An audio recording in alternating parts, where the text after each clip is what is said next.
Hello students, today I take up a new topic and the title is why some governors are on the war path. Students, as you know that no other institution in our constitution has been mired in so much controversies as the institution of governor. Since the promulgation of our constitution on 26 January 1950. So what are the reasons for the regular controversies surrounding the institution of governor of different state? We shall analyze today in detail. Our lesson plan include why is it in the news, position of governor in the constitution, the discretionary power of governor, controversy related to the role of governor, Supreme Court ruling on the removal of governor, controversies over the appointment and dismissal of chief minister by the governor, recommendation of different commission for smoothing of center-state relation, solution and way forward, and conclusion. Students, we will cover one by one under these headings. So, if you like my channel AJIS Academy, please share and subscribe. Please tell your friend that this is a free channel meant for students preparing for UPSC, civil services examination, those students who can't afford to give hefty fees to different coaching institutions, they should rely upon my channel. This is free channel. Just type AJIS Academy on YouTube and you'll find lots of videos covering different topics which are for competitive examinations like UPSC, civil services examination and other competitive examination. So, student, now start the proceedings.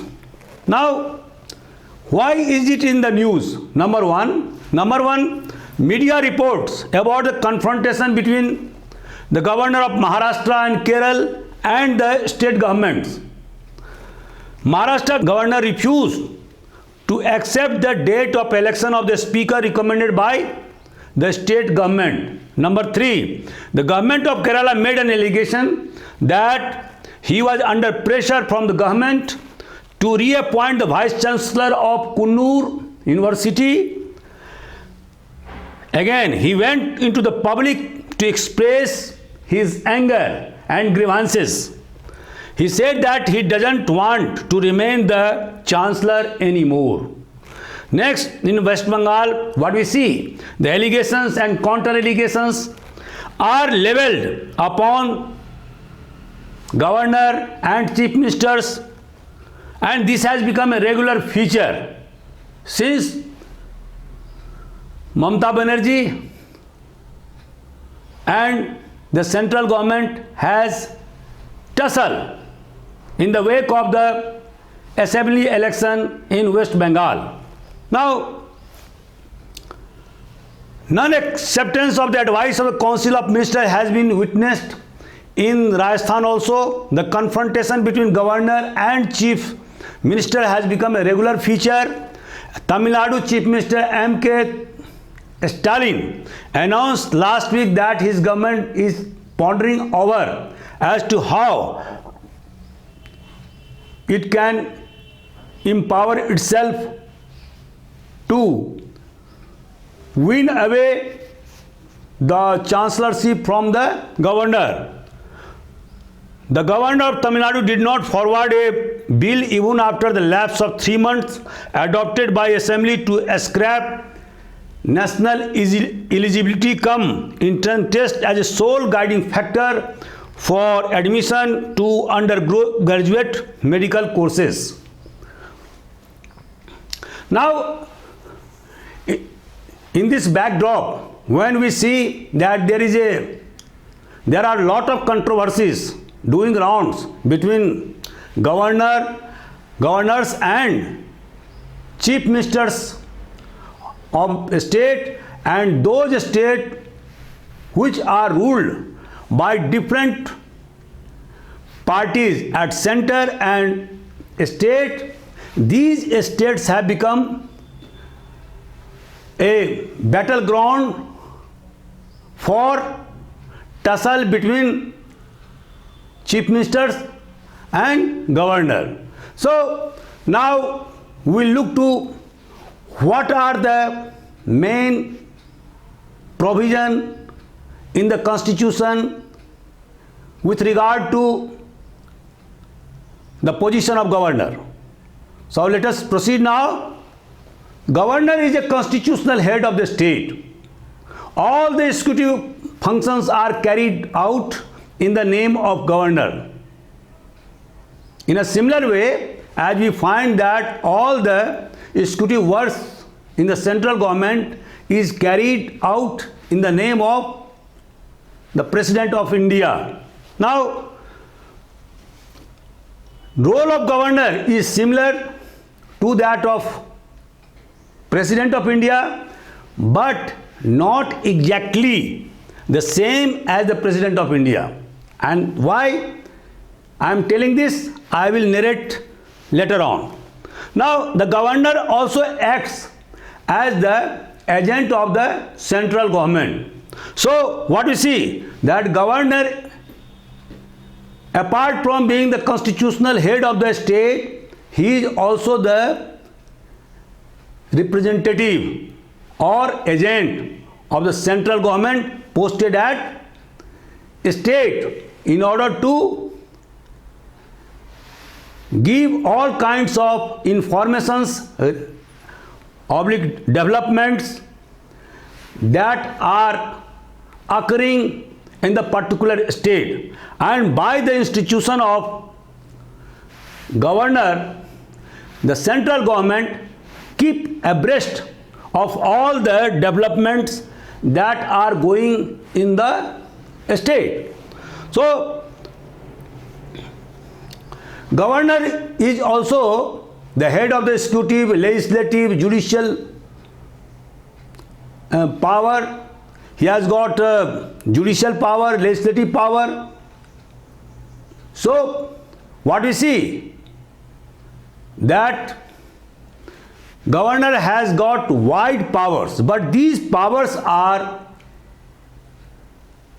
exercised by his chief ministers along with the council of ministers. So what we see that governor is only a constitutional head, a nominal head, and the real power is vested in chief minister along with his council of ministers. As soon as you know that this institution of governor and the mode of appointment has been borrowed from the Canadian Constitution. Instead of an elected governor, the Constituent Assembly decided in favor of selection of governor by the central government. Why? Because an elected government would have mobilized public opinion, power, and there would have been a possibility of confrontation between chief minister and governor. But now, after the selection mode of governor, Constituent Assembly tried to sort out this problem.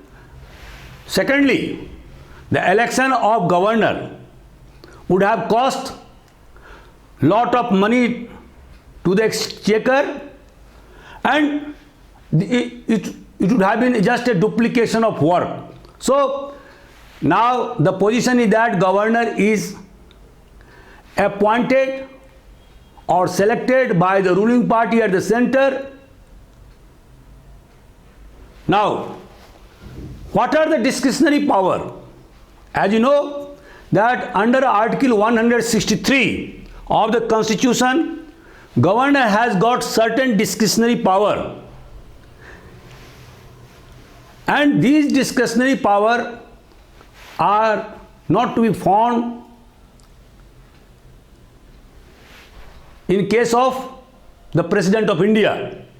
Under Article 74 of the Constitution, President is bound to accept the advice of the Council of Ministers.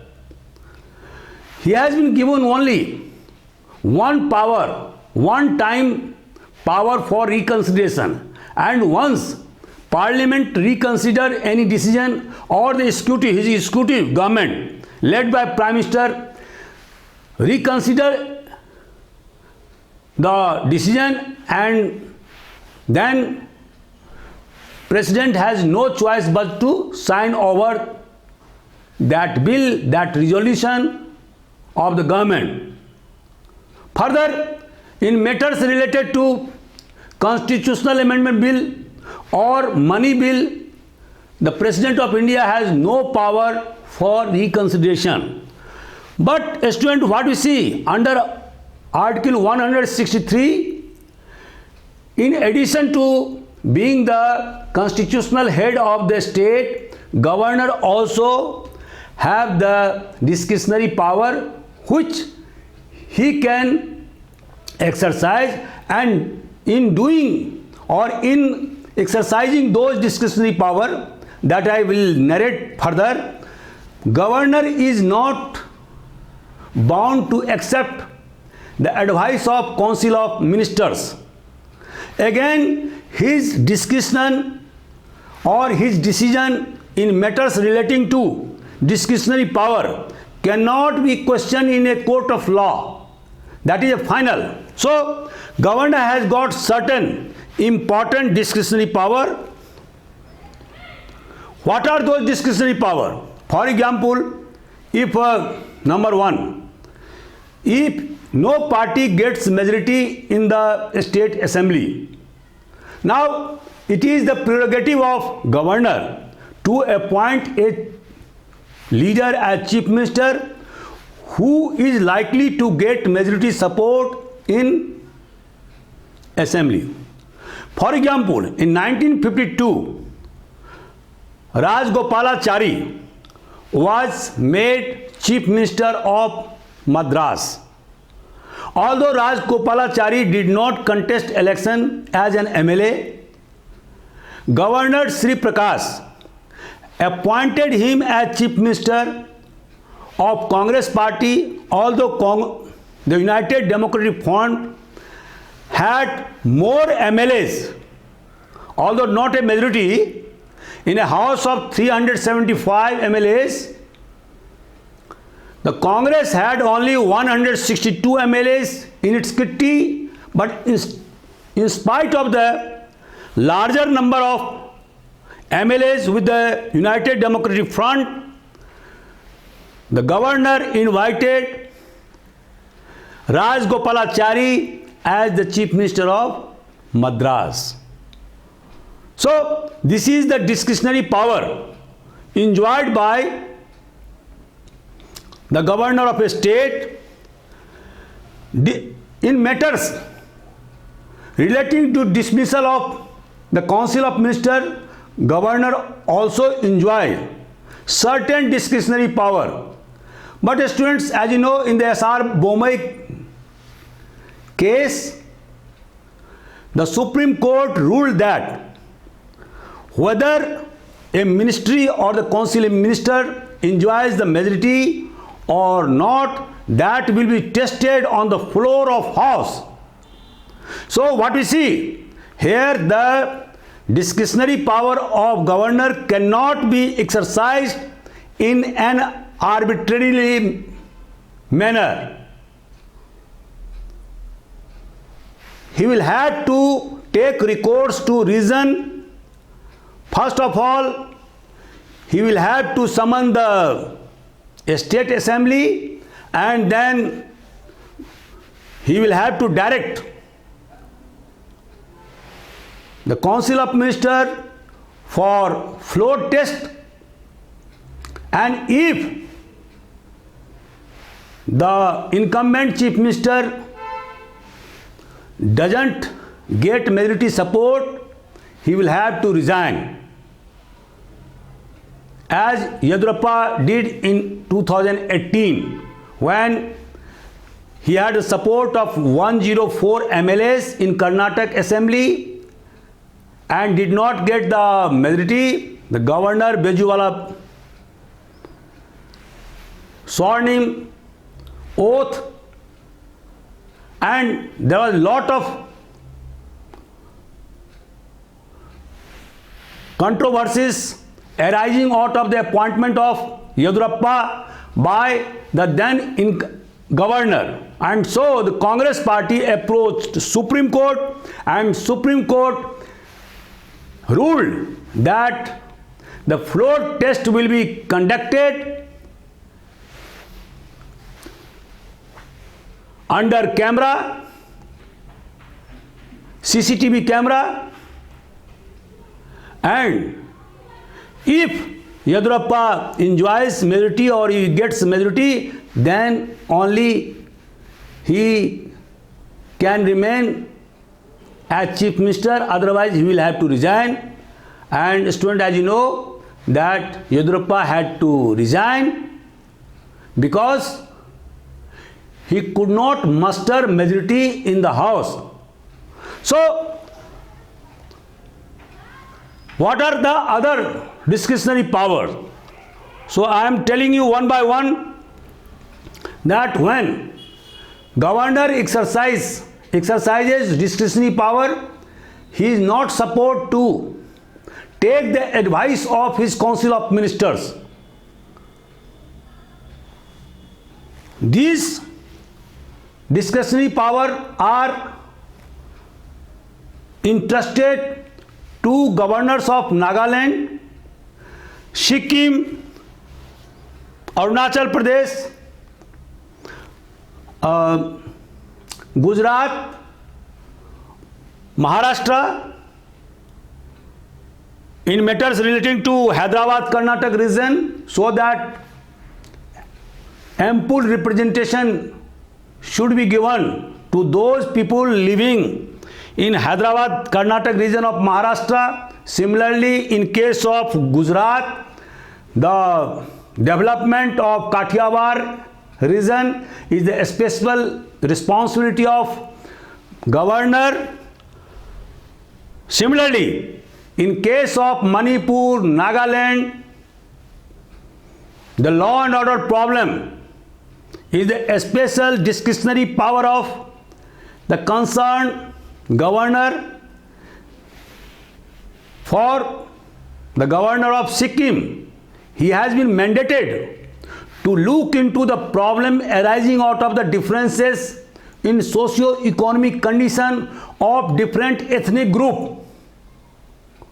So these are the important special discretionary power of governor. In addition, the Assam governor under 6th schedule has been entrusted with the power to look into the allocation of funds accrued from minerals to the tribal council by state government. He is the final authority as far as the quantum of funds to be allotted to tribal councils of Assam by state government. Similarly, by the 7th Amendment, it has been decided that governor can hold the charge of 2 or more state or union territories. When so appointed as an administrator of union territory, in addition to his regular charge of governor of certain state, the governor will act or administer that union territory without the advice of his Council of Ministers of that state. So, under 7th Amendment of the Constitution, Governor has been empowered to take charge of more than one state or union territories. In other state where he is appointed as an administrator of union territory, governor is not supposed to accept the advice of his council of ministers. He will act independently. Now, controversies related to the role of governor. What are the controversies? Student, as you know, why governor was a selected one? Why he is not an elected one? And why he is not elected as the President of India? So, the members of Constituent Assembly decided in favor of the selection of governor by the central government in order to curb vociferous and secessionist forces working in different states of India when it got independence. As you know, at the time of independence, there was communist movement in Telangana which wanted to secede from India. There were also vociferous tendencies among a section of people in Tamil Nadu. The entire northeastern India were boiling and they wanted to secede from the Indian Union. So in that scenario, it was thought prudent to appoint a selected governor by the President of India. And governor was entrusted with dual charge as a constitutional head of the state and as a representative of the central government. And that's why governor was entrusted with discretionary powers. Now, the governor is appointed by the central government. The main qualification for a governor is that he should be a citizen of India. He should be more than 35 years of the age. He should not be the member of either of the House of Parliament or state legislature. He should not hold the office of profit. These are the important criteria, and now a convention has developed that the governors should not be appointed in those states where from he is a resident. So he should be appointed governor in other state instead of his own state. This convention has now developed in India. But the problem is that no criteria has been adopted for the appointment of governor. Government of India adopted so many commissions to smoothen the relationship between center and state, and that I will narrate later on. But these recommendations were not given attention to, with the result that controversy always crop up whenever a governor is appointed in a particular state. So what we see, that no criteria for the appointment of governor by the central government. Central government appoints governor from his party, or if the government thinks that certain political leaders should be shunted out, that leader is appointed as governor to remove him from active politics.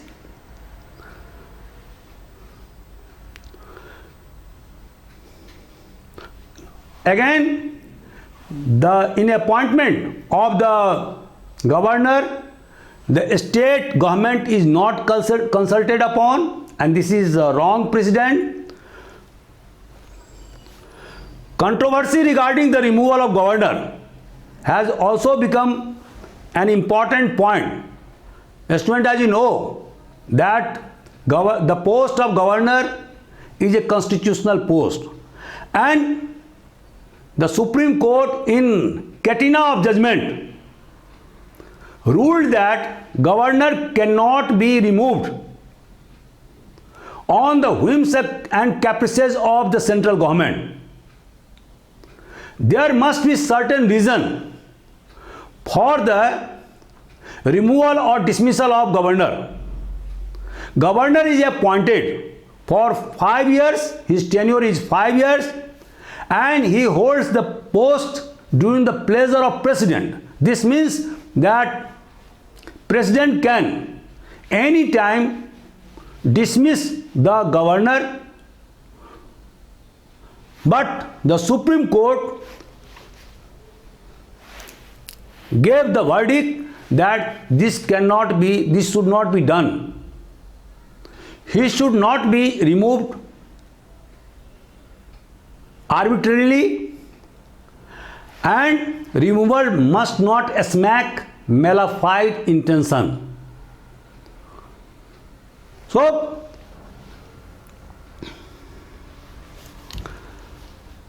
what we see, the governor has become pawns on the chessboard of ruling political parties. In 1977, when the Janata Party government came to power in center, it dismissed 15 governors by one stroke. Similarly, when Srimati Gandhi came to power in 1980, she dismissed many governors. Again, in 2004, when the UPA government came into power, government replaced the governor of Goa, Haryana, UP and Gujarat. Similarly, when in 2014 the BJP government came to power at the center, it asked so many governors to resign. So, what we see, that with the changing power equation at the center, the governors are also changed, accusing or taking the alibi that certain governor doesn't represent the wishes of people. These are just alibis. It has nothing to do with the reality. So now I come to another point, and that is Supreme Court ruling on the removal of the governor. Supreme Court ruled that governors, as I have already told you, could not be removed arbitrarily. It said that governors cannot be dismissed on the basis that they are out of sync with the different ideologies and policies of the central government. In the case of BP Singhal versus Union of India, the Supreme Court clarified that court will monitor the documents or materials of the central government and will find out whether the dismissal of certain governor smacks of arbitrariness or malified intention. And if found so by the Supreme Court, then Supreme Court will interfere. This means that Supreme Court may revert the decision of central government and will retain the governor of a particular state.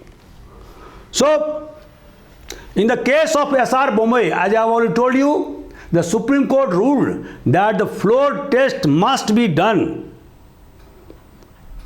before the dismissal of a council of ministers. The discretionary of power of governor cannot be a subjective decision. It will have to go through the floor test to find out whether the Council of Ministers or the Chief Minister enjoy the majority of the lower house or not. So this is the landmark judgment. Again, in the Karnataka Assembly, in the Rameswar Prasad versus Government of Bihar, the Supreme Court ruled that governor cannot take decision to dissolve Bihar Assembly or to impose president rule on the basis of his subjective assessment. In the Karnataka Assembly case in 2018, the Supreme Court ruled that the discretionary power of the governor cannot be arbitrary or fanciful. I have narrated this one in detail. In the Nabam Rebia case, Arunachal Pradesh 2016, the Supreme Court ruled that use of discretionary power or summoning or dissolving assembly session without the advice of the Council of Cabinet is unconstitutional. So, again, what are the controversies arising out of the appointment and dismissal of Chief Minister by the Governor?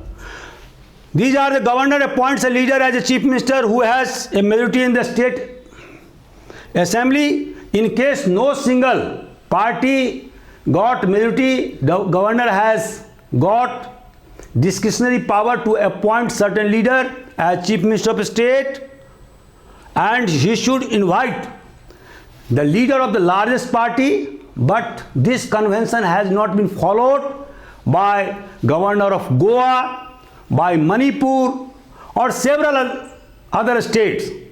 So what we see, that the controversy arises on account of the appointment of particular Chief Minister by flouting the convention. Now, in 1996, what is he? The then President Shankar Dayal Sharma invited Atal Bihari Vajpayee, the leader of the largest party BJP, and sworn him as Prime Minister of India. So, this convention has to be adhered to by the President and governors of different states. But in actual practice, what we see, that governors do not follow the well-tested convention, and they act under the dictates of their political boss. This thing should not happen. If we want to subside the post of governor, so in 1984, Bhaskar Rao was appointed Chief Minister of Tamil and the then undivided Andhra Pradesh, when the incumbent Chief Minister N.T. Rama Rao had gone to the US for surgery. Again in 1997, Ramesh Bhandari dismissed Kalyan Singh government and appointed Jagdambika Pal. After the interference of Allahabad High Court, Kalyan Singh government was reinstated within 3 days. Again in 2005, Shibu Soren was sworn in as the Chief Minister of Jharkhand by the then governor, and then when the Supreme Court ordered an immediate floor test, the incumbent Chief Minister, Shibu Soren, could not get majority, and then he will have to resign, and then the BJP leader Arjun Munda was sworn in as the Chief Minister of Jharkhand. In 2018, Yadurappa was sworn in as Chief Minister of Karnataka, in spite of the fact that the BJP got only 104 MLAs, and so he had no support of the majority MLAs, in spite of in spite of this fact, the governor sworn him as chief minister, but the Supreme Court interfered and it ordered the floor test, immediate floor test for proving the majority enjoyed by Yediyurappa. Since Yediyurappa could not muster majority in the House, he had to resign. So, what we see, Supreme Court, Honorable Supreme Court always tried to make the governor a constitutional head of the state. Its decorum, its prestige should not be diluted in the quagmire of party politics. It has been always the wish of the Supreme Court in different judgments that governors should not be the party of the political game, and he should not be quagmired in the controversies. Recommendation of different commissions. Student, as you know, that different commissions have been instituted by central government, by state government, and what are the recommendations of these commissions? I will narrate one by one. Number one, government appointed Administrative Reforms Commission in 1966, headed by Morarji Desai, who later became the Prime Minister of India, and its recommendation was that governor should be appointed a person who has long standing experience in public life and got expertise in social service, and he should have a non-partisan attitude. In Raja Mannar Committee in 1969, appointed by the then DMK government in Tamil Nadu, it recommended that the provision that the state ministry hold office during the pleasure of the governor should be omitted. Articles 356, 357 and 365 should also be totally omitted. Again, Sarkaria Commission, which was instituted in 1983 to discuss the center-state relation and to give suggestion for the removal of obstruction in the smooth relationship between center and state. It recommended that when the president withholds his assent to the state bill sent by the governor, should communicate the reason as to why he is withholding a particular bill indefinitely. Governor's term of 5 years should not be disturbed except for some compelling factors. Again, the procedure of consulting the chief minister in the appointment of state government should be adhered to. Punchi Commission recommended, number one, while selecting governor, he should be a person from the outside state. Number two, detached figure not immediately connected with the local politics of the state, have fixed tenure of 5 years, should not be removed at the sweet will of the central government. The discretionary power of governor is limited and his choice of action should not be arbitrary or fanciful. The time-bound decision within 6 months by governor on the bill passed by the state legislature. Student, as you know, the governor has power either to assent the bill, to return the bill, to withhold the bill, and to send the bill to the president for reconsideration. So there are 4 options available to governor when a certain bill is passed by the state legislature. Now this commission recommends that once the bill is passed and is submitted to governor for his signature, that with that bill should be signed over within 6 months from the date of the passage of bill from the state legislature. It should not be kept by governor indefinitely. His removal procedure should be like that of president. As you know, the president cannot be removed in ordinary manner.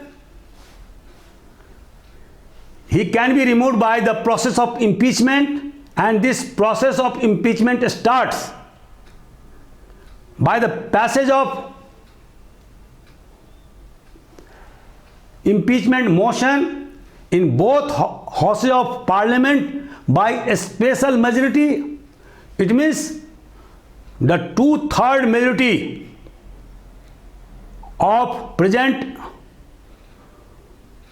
and voting, 2/3 majority of MP present and voting, and the absolute majority of that house, and then that motion will be deemed to be passed, and then President of India will stand removed.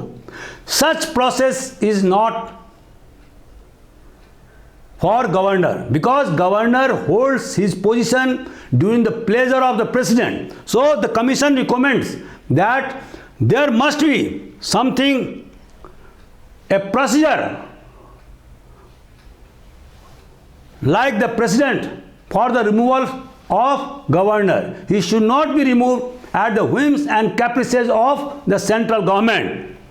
Right of governor to give sanction for prosecution of an erring minister should be there against the advice of his council of ministers, in order to establish transparency in the administration.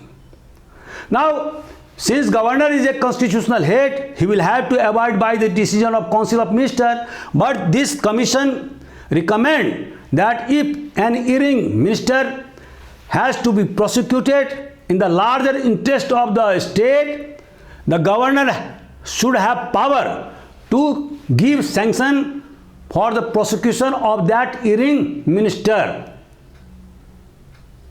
against the wishes of council of minister. Now, the governor must invite the party or the combination of party which commands the widest support in the legislative assembly. And I have already discussed in detail that as to how these conventions have been flouted with impunity by different governors whilst giving oath to chief ministers of different states like Goa, Manipur, or even Maharashtra. There are hundreds of cases. So these malpractices must be stopped. Next. Solution and way forward. Students, now what are the solutions for re-establishing governor as a constitutional head of the state? How the controversies surrounding governors can be removed? Number one,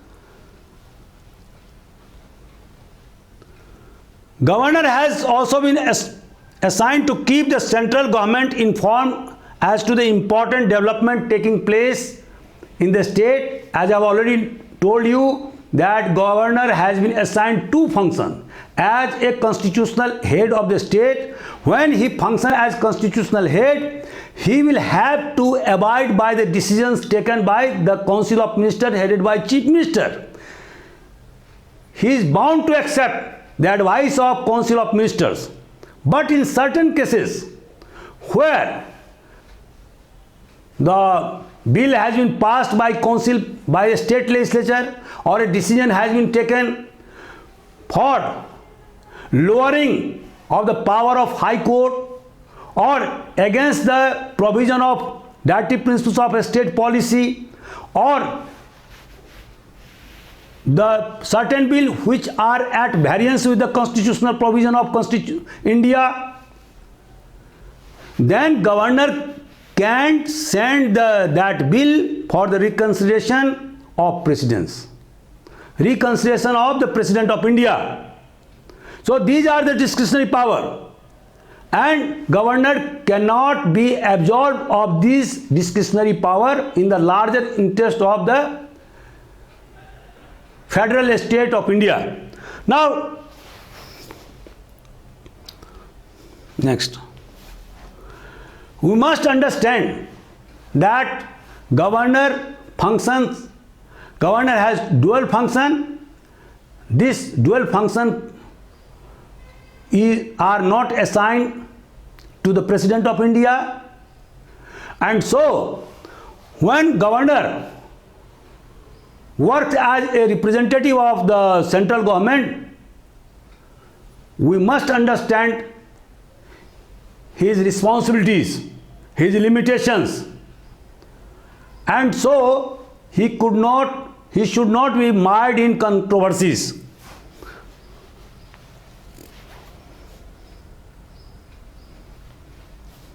Now, what we see in the case of Maharashtra, the state legislature passed a resolution, a bill, and asked governor to fix the date for the election of a speaker, but governor did not sign over that resolution. Now, the election of a speaker is not taking place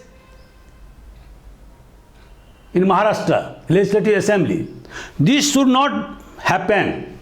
But a state legislature has power to amend the rule of intimation regarding intimation of the date of election of a speaker. It can amend the rule and include a provision that once the state cabinet decides the date, it should be conveyed to the secretary of assembly, and then secretary will convey the same to all the members of legislative assembly, and then election can take place. This can happen. Similarly, the Kerala governor expressed his grievances in public and said that he signed over the document relating to the reappointment of the Vice Chancellor of Kannur University against his wish. This should not happen because he cannot relinquish the charge of chancellorship of the state because he holds chancellorship on account of his ex officio position as the governor of the state. So until or unless he relinquished his substantive post, that means governor of Kerala, he can't relinquish the charge of chancellorship of that state. Next, in the case of Gopal Krishnan versus Chancellor in University of Kerala, the Kerala High Court ruled that in matters relating to a reappointment of Vice Chancellor, Governor must evaluate the performance of Vice Chancellor and must satisfy himself before signing the appointment order. Now this verdict is clear, and so the Kerala governor should not have gone to the public and should not have expressed his anguish that he had to sign over the reappointment order of certain of the Vice Chancellor of Kannur University against under duress or under pressure. This verdict is clear. Now, governor should demarcate the boundary line between the function as constitutional head, whereas he will have to abide by the aid and advice of the Council of Ministers and as a representative of the President of India in discharging discretionary power under Article 163. Any mismatch between these two defined powers will embroil governor into controversies. Next. Conclusion. What is my conclusion?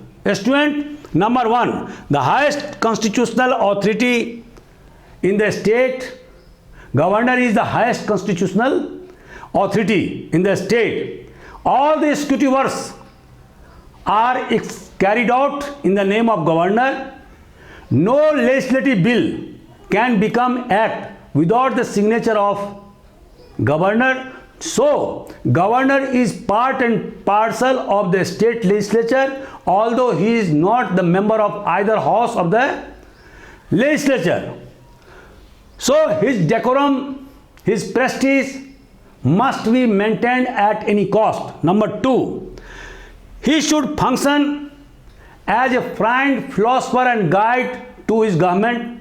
Number three, the constitution doesn't allow him to run parallel government. Number four, constitution doesn't make him personally responsible for any act for his action as governor, and no civil or criminal cases can be instituted against him. Political expediency not overtake constitutional propriety. Next. So, he should be a man above party and look at the minister and government from a detached standpoint. Again, he should abide by the evolution of the convention and must not act at the dictates of the central government. Democratic institutions are strengthened and evolved by conventions developed with the passage of time, like the Constitution of England. So all out efforts should be made by the constitutional authority to follow convention. If governors desist themselves from whims and caprices of his political masters, the constitution can run smoothly in our country. So, student, the sub and substance of the role of governor and the ways as to how he can be above the party politics, above controversies surrounding him for the last 72 years is that he must follow the convention set by President of India. For example, in 1996, the President invited the leader of the largest party, although that party did not have majority in lower house of parliament.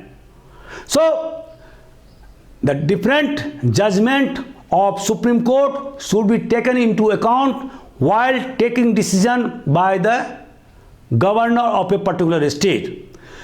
If these rules and conventions are followed by governors in his discharge of duties as a constitutional functionary, no controversy can crop up.